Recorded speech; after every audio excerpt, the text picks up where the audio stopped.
চলতি মাসের মাঝামাঝি সময়ে সংস্কার বিষয়ে জাতীয় ঐকমত্য কমিশন একটা অবস্থানে যেতে পারবে বলে আশাবাদ প্রকাশ করেছেন কমিশনের সহ-সভাপতি আলী রিয়াজ।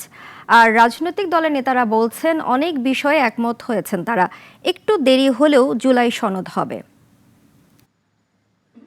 রাজধানীর ফরেন সার্ভিস একাডেমিতে জাতীয় ঐকমত্য কমিশন সংস্কার বিষয়ে অষ্টম দিনের মতো রাজনৈতিক দলগুলোর সাথে বৈঠকে বসেন। হাসপাতালে চিকিৎসাধীন কমিশনের সহ-সভাপতি জানান, দলগুলো একমত হচ্ছে নানা বিষয়ে। বিএনপি সহ বড় দলগুলো অনেক ছাড় দিচ্ছে, যার কারণে রাজনৈতিক দলগুলো উৎসাহ পাচ্ছে। কখনো কখনো আমরা অগ্রসর হই, কখনো কখনো আমরা যতটা অগ্রসর হতে চাই ততটা না পারায় খানিকটা হতাশ হই। কিন্তু তারপরেও জুলাই মাসের এই 2 তারিখে দাঁড়িয়ে যেটা আমার মনে হয় যে আমরা চেষ্টা করলে জুলাই মাসের মাঝামাঝি সময়ই হয়তো একটা সনদের জায়গায় যেতে পারবো।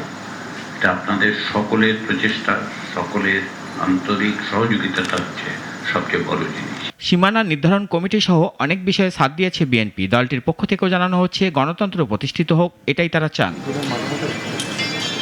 আর জামায়াতে ইসলাম বলছে, কিছুটা সময় লাগলেও ঐকমত্য হবে, এটাই আশা করেন তারা।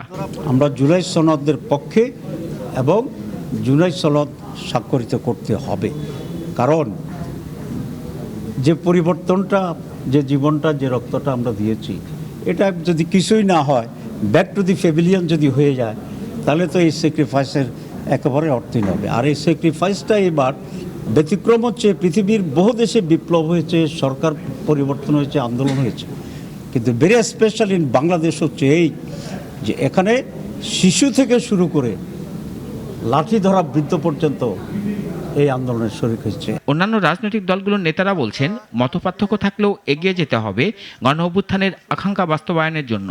ত্রয়োদশ নির্বাচন হবে, এই নির্বাচনকে সামনে রেখে আমরা যতটুকু খবর পেয়েছি ইতিমধ্যে সীমানার নিয়ে যে জটিলতা আছে অবসানের জন্য ওনারা একটা কমিটি গঠন করেছেন। সেই কমিটির মাধ্যমে দ্রুত এটা সমাধান হোক, এ ব্যাপারে আমরাও একমত, এবং আমরা যেটা বুঝেছি সবাই প্রায় আমরা এই ব্যাপারে একমত হয়েছি।